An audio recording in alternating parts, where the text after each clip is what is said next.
اللهم صل على محمد وعلى آل محمد كما صليت على إبراهيم وعلى آل إبراهيم إنك حميد مجيد. نحمده ونصلي على رسوله الكريم. أما بعد، عن عائشة رضي الله تعالى عنها قالت: لما أمر رسول الله صلى الله عليه وسلم بتخيير أزواجه بدأ بي فقال: إني ذاكر لك أمرا فلا عليك أن لا تعجلي حتى تستحملي أبويك. قال: قد علم أن أبوي لم يكونا ليأمرني إلى آخره أو قال النبي صلى الله عليه وسلم. அருமைக்குரிய சகோதரர்களே, பெரியவர்களே, ஒரு மனிதன் தன்னுடைய மனைவிக்கு தம்முடன் சேர்ந்து வாழவும் பிரிந்து வாழவும் விருப்ப உரிமை அளிப்பதானது அவரது எண்ணத்தை போன்றே தவிர மனவிலக்காகாது என்பதை பற்றி தான் பேசக்கூடிய ஒரு பாடமாக இது இருக்கின்றது. சர்வசாதாரணமா சொல்லுவோம், ஒரு கோபத்துல கணவன் மனைவிக்கு மத்தியில ஒரு சண்டை வந்துருச்சு. அப்ப உடனே வந்து சொல்லக்கூடிய வார்த்தைகள், உனக்கு இஷ்டம் இருந்தா இல்லாட்டி போ, நான் என்னத்தை சொல்றது, உன் விருப்பம் தான் அப்படின்னு இந்த வார்த்தைகளை உபயோகிக்கின்றோம். அல்லது சில சமயத்துல கோபத்துல இந்த எனக்கு இனிமேல் உன்னுடன் சேர்ந்து சந்தோஷமாக இருப்பது ஹராமாச்சு அப்படின்னு ஒரு சொல்லிருக்கான். இந்தியாவுக்கு கொண்ட வார்த்தைகள் நாம் உபயோகிக்கக்கூடியது இருக்கின்றது. இதை மிகவும் கவனமாக பார்த்து உபயோகிக்கணும். இதுக்கு பேரு ஹியார் என்று சொல்வார்கள். அரபியில் சொல்லும்போது ஒரு ஹியாரான அவர்களுக்குரிய கொடுக்கக்கூடிய ஒரு சாய்ஸ், நீ இருக்காங்கன்னா இனி இல்லாட்டி போ அப்படின்னு சொன்னேன். இந்த சமயத்துல இந்த பெண் ஆகின்றவள் ஒரு சமயம் கிளம்பி போயிட்டான். அப்ப கிளம்பி போய்விட்டால் இப்போ என்ன ஆயிடுது? ஆனா இங்க என்ன இல்லை, தனக்குரிய மனவிலக்கூடிய எண்ணம் இல்லை, இல்லாம இல்லைன்னு சொன்னாங்க. கோபத்துல இருக்கக்கூடிய நிமிடத்துல நீ சொந்தமா போ அப்படின்னு இந்த ஒரு வார்த்தையை சொல்லி அமைச்சிடலாம். அதுவும் அந்த பெண்மணியும் கிளம்பி போயிடுது அப்படின்னா இந்த சமயத்துல சென்று விட்டால் தலாக்காக ஆகிரும். ஒரு தலாக்கு நிகழ்ந்து விடும்.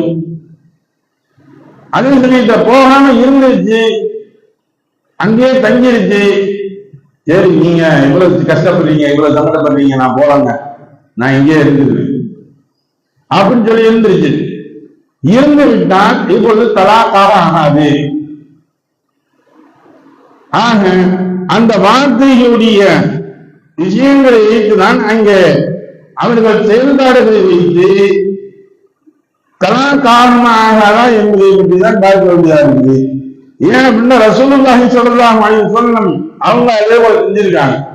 ஆயிஷா சித்திகா ரலியல்லாஹு தஆலா அன்ஹா அவங்க அறிவிக்கக்கூடிய ஒரு ஹதீஸ், அவங்க சொல்றாங்க, ரசூலுல்லாஹி ஸல்லல்லாஹு அலைஹி வஸல்லம் அவர்களுடைய துணைவர்களுடன் அவர்கள் விரும்பினால் தம்முடன் சேர்ந்து வாழலாம் அல்லது விருந்து விடலாம் என உரிமை அளிக்குமாறு அல்லாஹ்வின் தூதருக்கு இறைவனால் கட்டளையிடப்பட்டது.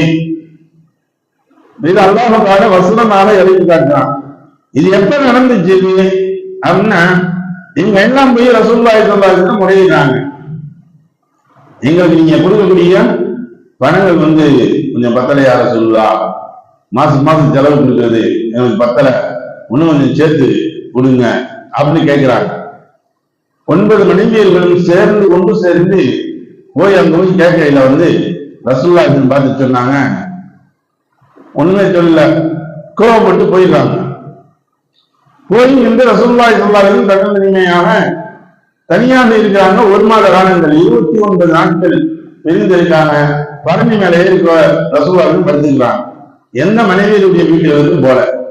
இப்ப அல்லாஹ்வுடைய வசனங்கள் வருகிறது. மக்கள் எல்லாம் அங்கே இருக்கக்கூடியவர்கள் எல்லாம், மதீனாவில் இருக்கக்கூடியவர்கள் எல்லாம் என்ன பேச ஆரம்பிச்சுட்டாங்க, ரசூலுல்லாஹி எல்லா மனைவியிலும் விவாகரத்து செஞ்சுட்டாங்க, தலாக் விட்டாங்க அப்படிங்கிறாப்புல இப்படி போனேன்.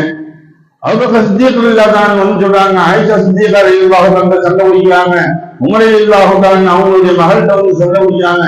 இப்படி ஒவ்வொரு சஹாபாக்களும் சொல்றாங்க, என்ன மாத்தீங்க, என்ன செஞ்சிட்டீங்க, இவ்வளவு பெரிய பிரச்சனைக்கு ஆளாயிருக்கீங்க, ரசூலுல்லாஹி ஸல்லல்லாஹு அலைஹி வஸல்லம் அவர்களை சொல்லும் அளவிற்கு கோபப்படும் அளவிற்கு நீங்க கேட்டீங்க, நீ நாசமா போயிட்டு கண்டமான வார்த்தைகளை சொல்லி தன்னுடைய பெற்றோர்கள் தந்தைகளை அந்த அளவிற்கு கடுமையாக பேசிட்டாங்க. கடுமையான பேசிட்டு இப்பதான் அல்லாஹு தஆலா இறைவசனம் இறக்குகின்றான், அவர்கள் விரும்பினால் தம்முடன் சேர்ந்து வாழட்டும் அல்லது பிரிந்து விடலாம் என உரிமையளிக்குமாறு அல்லாஹ்வின் தூதருக்கு இறைவனால் கட்டளையிடப்பட்டது. அப்போது அவர்கள் என்னிடம் தான் முதலாக விஷயத்தை சொன்னார்கள். ஆயிஷா சித்திகா ரலியல்லாஹு அன்ஹா அவங்கள்ட்ட சொல்றாங்க, நான் உனக்கு ஒரு விஷயத்தை சொல்கிறேன் ஆயிஷா என்று அதை சொல்லிவிட்டு நீ உன் பெற்றோரின் அனுமதி கேட்காத வரை அவசரப்பட வேண்டாம் என்று சொன்னாங்க. இந்த விஷயத்தை சொல்றாங்க. அல்லாஹ் தஆலா எப்படி சொல்லிட்டான், நீங்க விரும்பினா தெரிந்து வாழலாம், இல்லாட்டி பிரிஞ்சு வாழலாம் இருக்கலாம் அப்படின்னு சொல்லிட்டு அடுத்து ஒரு வார்த்தைகளையும் சொல்லியிருக்காங்க. நீங்க உங்களுடைய பெற்றோர்கிட்ட சொல்லுங்க, பெற்றோர்களிடம் அனுமதிகள் நீங்க அவசரப்பட்டு முடிவெடுக்கவானா, உங்க தாய் தகப்பன்கிட்ட கேட்டுக்குங்க, கேட்டு நீங்க எப்படி வாழணுமோ வாழுங்க அப்படின்னு அப்ப ஆயிஷா சித்திகா ரலியல்லாஹு அன்ஹா சொன்னாங்க, என் பெற்றோர் நிச்சயமாக அல்லாஹ்வின் தூதர் ஸல்லல்லாஹு அலைஹி வஸல்லம் அவர்களை பிரிந்து விடும்படி உத்தரவிடப் போவதில்லை என்று நபி அவர்களுக்கு நன்கு தெரியும். அதனால நான் என்ன செய்யல, பிரிஞ்சு வாழ்றதுக்கு விரும்பல, யார சொல்ல அவங்களோட சேர்ந்துதான் நான் வாழ்வேன் அப்படின்னு சொல்லி ஆயிஷா சித்திகா ரலியல்லாஹு அன்ஹா அவங்க சொல்லிடுறாங்க. அப்ப அல்லாஹ் தஆலா மேலும் வசனத்தை இறக்கினா, யா அய்யுஹன் நபியு குல் அஸ்வாஜிக இன் குன்தும் துரீதுனல் ஹயாத்தத் துன்யா என்பதாக அல்லாஹ் தஆலா இந்த வசனத்தை இறக்கினான். நபியே, உங்கள் மனைவியரிடம் கூறுங்கள், நீங்கள் இவ்வுலக வாழ்க்கையையும் அதன் அலங்காரத்தையும் விரும்பினால் வானங்கள் உங்களுக்கு வாழ்க்கைக்கு உரியதை கொடுத்து நல்ல முறையில் விடுவித்து விடுகின்றேன். நீங்கள் அல்லாஹ்வையும் அவனுடைய தூதரையும் மறுமை நாளையும் விரும்பினால் உங்களில் உள்ள இத்தகைய நல்லவர்களுக்கான மகத்தான நற்பலனை அல்லாஹ் தயார் செய்துள்ளான் என்பதாக இந்த வசனத்தை அல்லாஹ் எழுதி காட்டான். உங்களுக்கு வேணுமா, இந்த உலகம் தான் வேணும், காசு பண்ணா வேணும் அப்படின்னு நினைக்கிறீங்களா, ஆசைப்படுறீங்களா, சொல்லுங்க. இந்த அலங்காரத்தையும் இந்த பணங்களையும் எல்லாம் கொடுக்குறேன், எல்லாம் கொடுத்துட்டு என்ன செஞ்சேன், நானு தனியா பிரிஞ்சவனா, இதான் வேணும்னா நான் அதை கொடுத்து விட்டு பிரிஞ்சுனேன். இல்ல நீங்க அல்லாஹ்வையும் அல்லாஹ் ரசூலையும் மறுமை நாளையும் விரும்புறீங்க அப்படின்னா உங்களில் உள்ள இத்தகைய நல்லவர்களுக்கான மகத்தான நற்கூலியை அல்லாஹ் தயார் செய்து வைத்துள்ளான், நீங்க இப்ப சேர்ந்து வாழுங்க என்பதாக அல்லாஹ் வசனத்தை இறங்கி ரசூலுல்லாஹி ஓதி காட்டினார்கள். அப்பொழுதுதான் இது தொடர்பாக என் பெற்றோரிடம் நான் எதற்காக அனுமதி கேட்க வேண்டும்.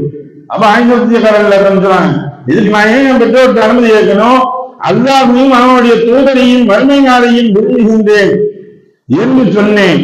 பிறகு ரசூலுல்லாஹி ஸல்லல்லாஹு அலைஹி வஸல்லம் அவர்கள் மற்ற மனைவியர்களும் என்னை போன்றே நடந்து கொண்டார்கள். பாக்கியுள்ள மனைவியை கேட்கிறாங்க, என்ன சரி ஆயிஷா கூட்டு இப்படி ஆயிடுச்சு, அவங்களும் விரும்பி சொல்லிட்டாங்க, நீங்க உங்களுடைய சூழ்நிலை என்ன அப்படின்னு கேட்டீங்க. அப்ப சொன்னாங்க, யார சொல்ல நாங்களா வெளியே எங்களுக்கு மறுமையினாலும் அல்லாஹ் ரசூலும் மறுமையும் தான் எங்களுக்கு வேணும், இந்த உலக வாழ்க்கை வேணாம், நாங்க அதைத்தான் விரும்புறோம், எனக்கு அதுதான் வேணும் அப்படின்னு சொன்னாங்க. ஆக ஒரு கணவன் கோபத்திலையும் எந்த ஒன்றிலையும் இந்த ஒரு வார்த்தையை உபயோகிக்கிறான், நீ விரும்பினா இரு இல்லாட்டி போ அப்படின்னு சொல்லிடாங்கன்னா அந்த பெண் அதை கேட்டு வெளியே சென்று விட்டால் அப்பொழுது தலாக்காக ஆயிரும். இந்த சமயத்துல ரசூலுல்லாஹி ஸல்லல்லாஹு அலைஹி வஸல்லம் அவருடைய மனைவியர்கள் எல்லாம் சொல்லை கேட்டு இருந்து விட்டார்கள், செல்லவில்லை. அதனால இங்க தலாக்கு மேல யார் சென்றாங்களோ தலாக் ஆயிரும். சரி, அடுத்த ஒரு விஷயம், ஒரு மனிதன் சொல்லினா இனிமேல் நான் உன்கிட்ட சேர்ந்து வாழ்றது ஹராம் ஆச்சு அப்படின்னு ஒரு வார்த்தை இருக்கான். தலாக்குடைய வார்த்தை சொல்லல, இப்ப கோபத்துல இருந்துனா இனிமேல் சேர்ந்து வாழ்றது எனக்கு ஹராம் ஆச்சு அப்படின்னு சொல்லிடலாம். அந்த சமயத்தில் என்ன செய்யணும், இதுக்கு பின்னாடி உணர்றாங்க, ஆகா நான் இப்படி தப்பு செஞ்சுட்டா அப்படின்னு, இதுக்கு பிறகு சேர்ந்து வாழலாமா கூடாதா, சேர்ந்து வாழலாம். ஆனால் இவன் அதற்கு முன்பதாக இந்த சத்தியத்தை இவன் சத்தியம் செஞ்சாங்க, சத்தியமா நான் இனிமேல் உங்களை சேர்ந்து வாழ, இந்த சத்தியத்தை இவன் முடிக்க வேண்டும். இவன் தலாக்காக ஆகாது, இவன் சத்தியம் செஞ்சிருக்கான், சத்தியத்தை முடிக்க வேண்டும். சத்தியத்தை முடிக்க வேண்டாம் என்ன செய்யும் அப்படின்னா 10 ஏழைகளுக்கு உணவு அளிக்க வேண்டும், அல்லது 10 நபர்களுக்கு உடை அளிக்க வேண்டும். அதற்கு முடியவில்லை என்றால் 3 நாட்கள் தொடர்ச்சியாக நோன்பு நோக்க வேண்டும். இந்த செஞ்சா சத்தியத்திற்குரிய பரிகாரம், சத்தியத்தை முடிப்பதற்குரிய பரிகாரமாக ஆயிடும். அதுக்கு பின்னாடி அவங்க சேர்ந்து வாழலாம் என்பதும் இதற்கு முன்னுள்ள ஹதீசுகளிலும் அவருக்கு தெளிவுபடுத்தி காட்டுகின்றது. எதை படித்தோமோ எதை கேட்டோமோ அதை விளங்கி புரிந்து நடக்கக்கூடிய நல்வாக்கியத்தை வல்லல்லாஹ் நம் அனைவருக்கும் தந்தார். இமானாக வாசத்தவன் அல்ஹம்துலில்லாஹி ரப்பில் ஆலமீன். சுப்ஹானல்லாஹி வபிஹம்திஹி சுப்ஹானக்கல்லாஹும்ம வபிஹம்திக வநஷ்ஹது அன் லா இலாஹா இல்லா அன்த வனஸ்தக்ஃபிருக வ நதுபு இலைக். ஆமீன். சுப்ஹான ரப்பிக ரப்பில் இஸ்ஸத்தி அம்மா யசிஃபூன் வஸ்ஸலாமு அலல் முர்ஸலீன் வல்ஹம்துலில்லாஹி ரப்பில் ஆலமீன்.